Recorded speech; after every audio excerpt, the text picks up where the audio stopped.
Before we begin, take a moment.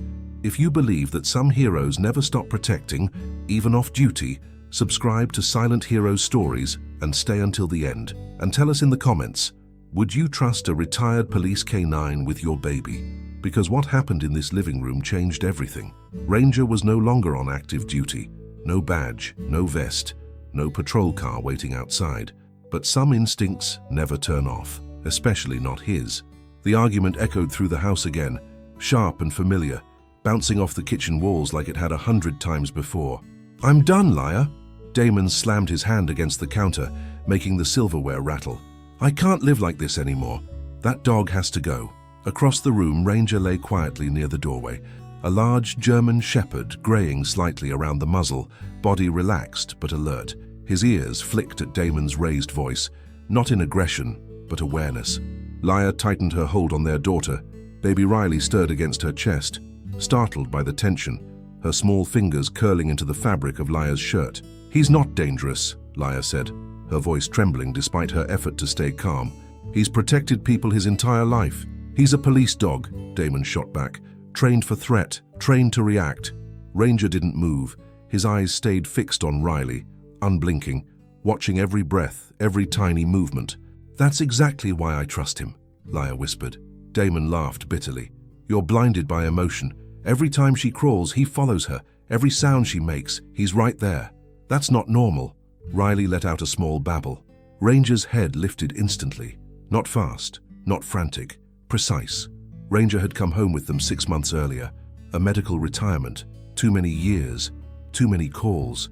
Too much damage to his body. Damon had agreed reluctantly. "He just needs somewhere quiet," Laya had said back then. What she hadn't expected was this. The way Ranger positioned himself between Riley and sharp corners. The way he stayed awake when Riley slept. The way he watched shadows instead of toys. Damon saw danger. Laya saw discipline. "He's not hovering," she said now, her voice firmer. "He's guarding. He's a dog," Damon snapped. "Not a babysitter." Ranger shifted slightly, placing himself closer to Riley without touching her. Protective. Controlled. Damon exhaled hard. "I already called the shelter," he said. "They're coming this afternoon." Laya felt something inside her crack. "No," she said suddenly. Damon frowned. "What? If you're so sure," she continued, heart pounding, "then prove it." "Prove what?" "Let's test him." The words surprised even her. 10 minutes, she said. "Riley on the living room floor. Ranger with her. We watch on camera." Damon stared. "You're risking her safety." "If you're right," Laya said quietly, "you'll have proof and I won't fight you again." "And if I'm wrong?" She swallowed. "Then you never threaten to take him away." Damon looked at Riley, then at Ranger, then back at Laya. "Fine," he said. 10 minutes. The camera was set high on the bookshelf. Its small red light blinked quietly. Recording. Riley sat on the rug, wobbling slightly as she balanced herself, babbling happily to no one in particular. Ranger lay a few feet away, not touching her, not crowding her, watching, always watching. As they stepped into the kitchen, the live feed played on Damon's phone. "This is insane," Damon muttered. Laya didn't respond, because deep down, she knew this wasn't a test. It was a revelation waiting to happen. On the screen, Riley crawled forward. Ranger shifted his body, slowly, placing himself between her and the coffee table's sharp edge. Damon leaned closer. "What's he doing now?" Laya whispered. "His job." Damon shook his head. "You're seeing what you want to see." But then Ranger froze completely. His ears snapped forward, his muscles locked, his gaze fixed on the far corner of the room. And in that moment, everything changed. Ranger didn't growl. He didn't bark. He didn't rush forward. He froze. Every muscle in his body locked at once, as if an old switch had been flipped somewhere deep inside him. His ears angled toward the hallway, eyes fixed on the far corner of the living room. Laya felt her breath catch. On the phone screen, the image looked harmless at first. Just Riley wobbling on her hands and knees, giggling at the carpet fibers. Ranger lying nearby, alert but calm. Then the sound reached them. A low hum. Soft. Mechanical. Almost polite. The robot vacuum rolled slowly out from behind the hallway wall, its small lights blinking as it corrected its path and continued forward. Damon scoffed. "It's just the cleaner." Laya didn't answer. She remembered something. 2 years ago, Ranger still on duty. A late-night call. a warehouse sweep that had gone wrong when an automated machine activated unexpectedly. The metal arm, the sudden pull, Ranger's fur caught, his yelp echoing in the dark until she freed him. He had never gone near machines like that again, and now one was moving straight toward their baby. On the screen, Ranger rose, not fast, not frantic, deliberate. His body lowered slightly as he placed himself directly between Riley and the advancing vacuum. His back curved protectively, paws planted wide for balance. The vacuum didn't stop. It adjusted its route and continued forward. Damon leaned closer to the phone. "It's not going to touch her," Ranger barked. One sharp, commanding sound that made the phone speaker crackle. Riley startled, then laughed. She thought it was a game. The vacuum kept coming, and Ranger did something Damon had never seen before. He stepped forward and took the hit. The machine bumped into his shoulder, its wheels grinding softly against his fur. Ranger didn't flinch. He pressed harder, using his weight and strength to shove it sideways with his muzzle. The vacuum spun in confusion, recalibrated, then rolled away toward the wall. Ranger followed it with his eyes, only his eyes, until it disappeared back into the hallway.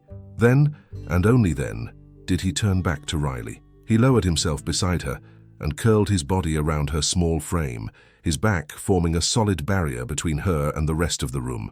"Shield." Riley squealed with delight and slapped her hands against his fur, babbling happily. Ranger didn't move. He didn't react. He stayed locked outward, ears still tilted, listening for the hum to return. In the kitchen, Laya's hand flew to her mouth. Tears flooded her eyes. "Damon," she whispered. "Do you see it now?" Damon didn't answer. His face had gone pale. He watched the replay in silence as Laya scrubbed the video back a few seconds and pressed play again. Ranger stepping in, Ranger taking the impact. Ranger never once looking away from the threat. The vacuum, not the baby. "If the camera hadn't been on," Laya whispered. Damon swallowed hard. His breath shook. "I wouldn't have believed it." The timer on the camera buzzed. 10 minutes. They rushed back into the living room. Laya scooped Riley up, her arms trembling. Riley giggled and reached back toward Ranger, fingers grasping at his fur. Ranger stood slowly, tail wagging once, gentle and restrained. He leaned forward just enough to brush his nose against Riley's cheek. Damon knelt, slowly, carefully. He placed his hand on Ranger's head. "I was wrong," he said quietly. "You're not going anywhere." Ranger leaned into the touch, accepting it. That night, long after Riley had fallen asleep, Laya replayed the footage one more time. Her voice trembled as she whispered into the quiet room, "If the camera hadn't been rolling, even I might not have believed what you did." Down the hall, Ranger lay outside the nursery door, not sleeping, listening. The vacuum sat silent in the closet, and Ranger stayed alert anyway, because for him, the shift had never really ended. Damon didn't sleep that night. Every time he closed his eyes, the image replayed in his mind. Ranger stepping forward without hesitation, placing his body between Riley and something that had once hurt him, taking the impact, choosing the risk. Damon lay awake, staring at the ceiling, listening to the quiet hum of the house. Somewhere down the hall, Riley breathed softly in her crib. Outside her door, Ranger remained stretched across the floor, unmoving, guarding. Damon had called it hovering. Now he saw it for what it was. Patrol. The next morning felt different, not calmer, heavier. Laya moved through the kitchen slowly, exhaustion in her eyes. But there was something else there too. Relief, vindication, and a sadness Damon hadn't expected. "I kept telling you," she said quietly as she poured coffee. "But I didn't know how to prove it." Damon nodded, shame pressing into his chest. "I didn't want to be wrong," he admitted. "I was scared." Ranger lay nearby, ears flicking at their voices, always listening. As the day unfolded, Damon started noticing things he had ignored for months. How Ranger never lay with his back to Riley. How he positioned himself between her and doorways. How he watched hands, not faces. When Riley crawled toward the hallway, Ranger moved first, gently blocking her path with his body. When Laya picked Riley up, Ranger relaxed instantly. He wasn't attached. He was assigned. That realization hit Damon hard. "This whole time," he murmured. Laya nodded. He never stopped being a K9. Later that afternoon, Damon sat on the living room floor while Riley played nearby. Ranger lay a short distance away, head up, eyes scanning. Damon rolled a toy toward Riley. It bounced too close to the fireplace edge. Before Damon could react, Ranger stood and nudged the toy back toward the center of the rug. Not fast, not dramatic, efficient. Damon's throat tightened. "How many times have you done that?" he whispered. Ranger didn't respond. He never needed praise. That evening, Laya pulled out old footage, clips she'd taken on her phone over the past few months. Riley crawling, Riley learning to stand, Riley laughing, and in every clip, Ranger, always positioned the same way, always watching, never touching unless necessary. "He's been protecting her since the first day we brought her home," Laya said softly. Damon looked away, blinking hard. "I almost took him away." The thought made his chest ache. That night, Damon sat beside Ranger on the floor. He didn't speak at first. He just rested his hand gently on Ranger's back. "I'm sorry," he said finally. "I thought you were the danger." Ranger turned his head slowly, looked at him.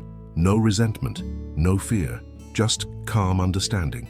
And then Ranger leaned into him, forgiveness without conditions. In the nursery, Riley stirred in her sleep. Ranger's ears flicked instantly. He rose and took his position by the door. Damon watched him go. And for the first time since becoming a father, Damon felt something unexpected. Trust, not just in the dog, but in the instinct that had been right all along. The test came when Damon wasn't ready for it. It didn't involve shouting, or arguments, or cameras blinking red on a bookshelf. It came disguised as something ordinary, a knock at the door. Ranger reacted before the sound fully settled in the house. He rose from his spot near the hallway, body stiffening, ears forward, eyes locked on the front door. Damon felt it immediately. "What is it?" he murmured. Ranger didn't move closer to the door. He moved closer to Riley, positioning himself between the baby and the entrance, just as he always did. Laya glanced at Damon. "Are you expecting someone?" Damon shook his head slowly. The knock came again, louder this time. Ranger let out a low warning sound. Not a bark, not a growl, just enough to signal attention required. Damon's pulse quickened. He scooped Riley up instinctively, holding her close. "I'll get it," he said quietly. As he approached the door, Ranger followed, not at Damon's side, but half a step behind him, angled so he could see both the door and the baby. Damon opened it. A delivery driver stood on the porch, box in hand, phone tucked under his arm. "Package for..." the man began, then stopped. His eyes flicked briefly past Damon into the house, toward Riley. Ranger stiffened. Damon didn't miss it. The man smiled, but it didn't reach his eyes. "Cute baby," he said casually. Ranger stepped forward. Just one step, enough. The driver's smile faltered. Is he friendly?" Damon didn't hesitate this time. "He's working." The man shifted his weight, suddenly uncomfortable. "I just need a signature." Damon signed quickly, closed the door and locked it behind him. Ranger stayed alert long after the footsteps faded. Damon's heart was pounding. "Did you feel that?" he asked Laya. She nodded. Ranger did. That afternoon, Damon replayed the moment in his head. The glance, the pause, the way Ranger had reacted before Damon even realized something felt off. For the first time, Damon understood something fundamental. Ranger wasn't reacting to objects. He was reacting to intent. That realization unsettled him more than anything else. A few days later, another test came. This one was quieter. Laya had left Riley on the playmat while she stepped into the kitchen. Damon sat nearby, scrolling on his phone. The house was calm. Too calm. Ranger suddenly stood, walked to the back door, sat, stared. Damon looked up. "What is it?" Ranger didn't look at him. Damon followed his gaze. The backyard gate was open. Damon's stomach dropped. He was sure he'd closed it earlier. He rushed outside. The gate swung gently in the breeze. Nothing was missing, no footprints, no movement. But the realization hit him like ice water. If Riley had been older, if she had learned to walk just a little sooner.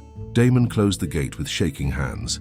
When he came back inside, Ranger was already back at Riley's side, watching, waiting, protecting. That night, Damon sat alone on the couch after Laya went to bed. Ranger lay on the floor near Riley's crib, ears flicking at every sound. Damon stared at the dark screen of the TV. "You see the world differently than I do," he said quietly. Ranger didn't move. "But you see it clearly." Damon leaned forward, elbows on his knees, guilt pressing down on him. "I almost made the biggest mistake of my life." Ranger turned his head slightly, eyes meeting Damon's. There was no judgment there, only patience. The next morning, Damon did something he'd never done before. He followed Ranger. Not physically, mentally. He watched where Ranger positioned himself, what he paid attention to, what he ignored. And slowly, Damon began to see the house the way Ranger did. Corners, entrances, blind spots, paths. Danger wasn't loud. It was subtle, and Ranger had been reading it all along. The moment came quietly. No shouting, no alarms, no cameras set on timers, just instinct and trust. It was late afternoon when Laya stepped into the shower, leaving Damon alone with Riley. Sunlight spilled across the living room floor, warm and harmless. Riley sat near the couch, chewing on a soft toy, humming to herself. Ranger lay a few feet away, relaxed, watching. Damon checked his phone, answering a message from work, his attention slipping for just a second. That was all it took. Ranger stood, not suddenly, decisively. He moved between Riley and the open hallway, body tense, ears forward, his gaze fixed on something Damon hadn't noticed yet. "What is it?" Damon asked softly. Ranger didn't look at him. The front door handle turned, just a fraction, a soft click. Damon's blood ran cold. He stood slowly, heart hammering, eyes locked on the door. Someone was testing it. Ranger stepped forward and placed his body firmly in front of Riley, shoulders squared, weight shifted forward, guarding. The handle turned again, then stopped. Silence. Damon moved quickly now, scooping Riley up and backing toward the bedroom. Ranger stayed between Damon and the door, low, warning rumble vibrating in his chest. After a few seconds, footsteps retreated. Gone. Damon locked the door with shaking hands. When it was over, he sat on the floor, Riley clutched tightly to his chest, breath unsteady. Ranger approached slowly and sat in front of him, waiting. Damon's eyes filled with tears. "I didn't see it," he whispered. "I would have missed it." Ranger's ears flicked. He leaned forward and pressed his forehead gently against Damon's knee, a quiet reassurance. That night, Damon couldn't stop replaying it. Not the fear, the clarity. Ranger hadn't reacted to sound alone. He'd reacted to timing, to intent. Someone testing the door in the middle of the day wasn't normal. Ranger knew that, and Damon finally understood. When Laya heard what happened, she sat down slowly, shock giving way to understanding. "He's been doing this every day," she said quietly. "You just hadn't seen it yet." Damon nodded. "I won't ever doubt him again." Ranger lay at their feet, eyes half closed, listening anyway. The next morning, Damon installed new locks, cameras, motion sensors, but none of it made him feel as safe as the weight of Ranger's presence in the house. When Riley crawled, Ranger watched. When she slept, Ranger listened. When the world pressed too close, Ranger stood firm. Damon stopped seeing him as a retired police dog. He saw him as what he'd always been, a guardian. Later that week, Damon took Ranger's old K9 harness out of the closet. He brushed the dust from it slowly. "You earned this," he said softly. He didn't put it on Ranger. He hung it above Riley's crib, a reminder, not of danger, of protection. That night, as Riley slept peacefully, Damon sat beside Ranger on the floor.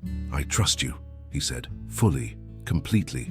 Ranger rested his head against Damon's leg. The doubt was gone. Safety didn't arrive all at once. It settled in slowly, like a deep breath the house had been holding for months. The first night after the door incident, Damon slept on the floor outside the nursery, not because he was afraid, but because he wanted to understand. He wanted to hear what Ranger heard, feel what Ranger felt. Ranger lay beside him, not touching, not guarding him, guarding the door. Every sound had a place now. The refrigerator clicking on, a car passing outside, the wind shifting the trees. Ranger filtered it all, dismissing what didn't matter and locking on to what did. For the first time, Damon slept. Over the next few days, the house changed. Laya noticed it first. Ranger no longer needed to reposition as often. Damon had started doing it instinctively, moving furniture, blocking sharp corners, closing doors before Ranger ever had to. "You're learning his language," she said softly. Damon nodded. "He's been teaching us the whole time." Riley learned it too in her own way. She crawled toward Ranger instead of toys. She fell asleep faster when he lay nearby. She laughed whenever he stood between her and something unfamiliar. Ranger never reacted to her laughter. He reacted to the world. A week later, Laya invited her sister over. It was the first visitor since everything changed. Ranger watched carefully as the door opened. The sister knelt, smiling. "Can I say hi?" Ranger waited. He sniffed, paused, then stepped back, permission granted. Damon felt something unlock in his chest. This wasn't fear. This was discernment. That night, Laia found Damon watching the old camera footage again. The vacuum, the shove, Ranger taking the hit. "I keep thinking about one thing," Damon said quietly. "He didn't panic." "No," Laia replied. "He chose." Damon nodded. "That's what scares me and comforts me." Ranger slept nearby, one ear flicking at their voices, still listening. The shelter never came. Damon called them himself. "I made a mistake," he said simply. "He's family." He hung up and looked at Ranger. "I don't know how to thank you." Ranger didn't move. He never needed thanks. He needed purpose, and he had it. Months passed. Riley learned to walk, then to run, then to fall and laugh and get back up again. Through it all, Ranger stayed exactly where he needed to be, not in the center of attention, not hovering for praise, just present. The camera on the bookshelf gathered dust. They didn't need it anymore because they believed. One evening, long after Riley had fallen asleep, Damon sat alone in the living room. Ranger lay nearby, his breathing slow and steady. Damon spoke quietly, as if the house itself were listening. "If that camera hadn't been on," he said. He stopped, because he knew the truth now. It didn't matter whether the camera believed it. Ranger had done what he always did.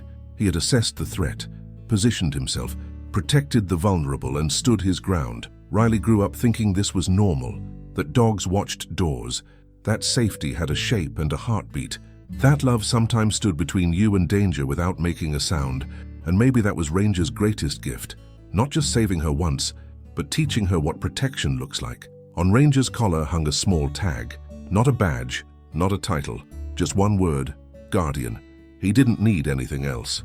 If this story stayed with you, if you believe that some heroes never stop working, even at home, subscribe to Silent Heroes Stories for more emotional, real-life stories about instinct, loyalty, and the quiet heroes who protect those who can't protect themselves. And tell us in the comments, would you have trusted Ranger or learned too late? Because sometimes the most important heroes never wait for permission.